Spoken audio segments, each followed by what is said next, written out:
बाबा 2018 में 68 सीटें आई कांग्रेस को, लेकिन जब अगले ही साल लोकसभा चुनाव हुआ तो केवल 2 सीटें, एक कोरबा और एक बस्तर, दीपक बैज ज्योत्सना महंत। इस बार विधानसभा भी चली गई, विधानसभा चुनाव में हार गए और सामने अब वही 11 सीटें दांव पर लगे हुए हैं। कितना मुश्किल है कांग्रेस के लिए?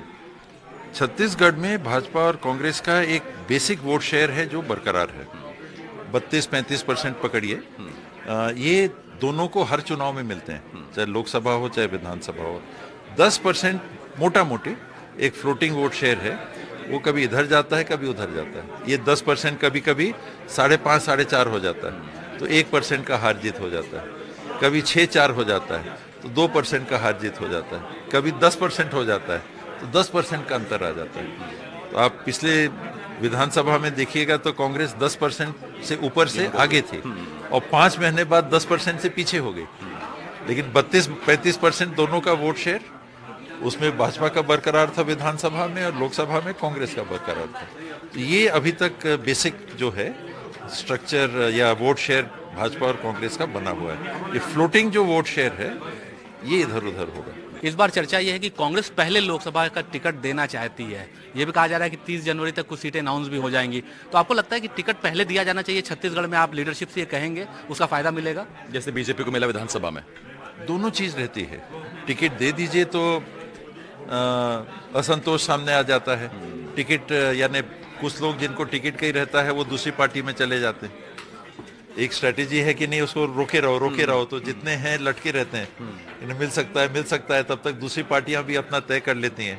तो मेरे को टिकट नहीं मिला तो मैं भाजपा में चला गया, भाजपा से टिकट मिल गया। अब आखिरी तक मेरे को तय नहीं करेंगे, मैं नहीं जा पाऊंगा भाजपा, उसमटे रहेंगे। तो आप तो वैसे भी नहीं जा रहे हैं। नहीं, मैं तो उदाहरण अपना दे रहा था। अपना उदाहरण देना मुझे ठीक लगता है, नहीं तो दूसरे को लगेगा कि आपके बगल के प्रदेश में सिंधिया ने जब पार्टी छोड़ी थी उसके बाद विधानसभा में नुकसान हुआ बहुत, उन्होंने देखा अभी नतीजों में। तो मेरा सवाल बड़ा सीधा सा है कि ये जो अभी भी जो चला चली की बेला बनी हुई है कांग्रेस में कि एक से बड़े नाम बीजेपी धीरे धीरे निकल रहे हैं, उससे भी एक वोट बैंक पर असर पड़ता है क्या? विश्वास में कमी आती है जो आपका कोर वोट है?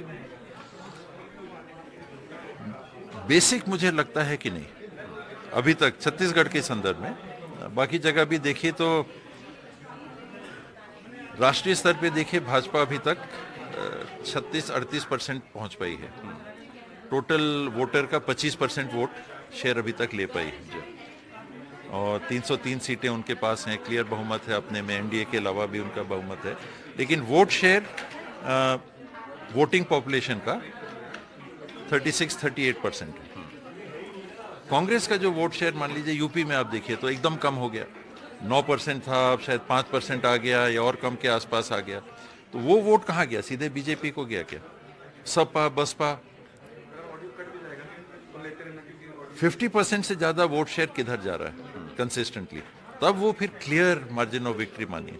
आप वोट शेयर की बात कर रहे हैं तो इससे पहले एग्जिट पोल में भी बढ़त दिखाई गई, लेकिन परिणाम अलग आए। तो इसके पीछे क्या वजह मानते हैं और आने वाले वक्त में आपकी भूमिका क्या होगी? लोगों को साथ रखना। इसमें कमियां क्या रही? मैं चुनाव हारा, मेरी कमी क्या थी? 5 साल मुझे विधायक के रूप में काम करने का मौका चौथी बार दिया मतदाताओं ने और सरकार में मंत्री के रूप में काम करने का मौका दिया। तो मैं कहां पर लोगों की मंशा के अनुरूप उपस्थित नहीं रह पाया, काम नहीं कर पाया। वहां से चालू करना चाहिए, पहले अपने से, फिर आप पोलिंग बूथ तक जाइए, मंडल तक जाइए, ब्लॉक तक जाइए, जिले तक जाइए, प्रदेश में जाइए, अलग अलग विधानसभाओं को देखिए और हर जगह की स्थिति आपको अलग दिखेगी। एक कोई फॉर्मूला नहीं हो सकता।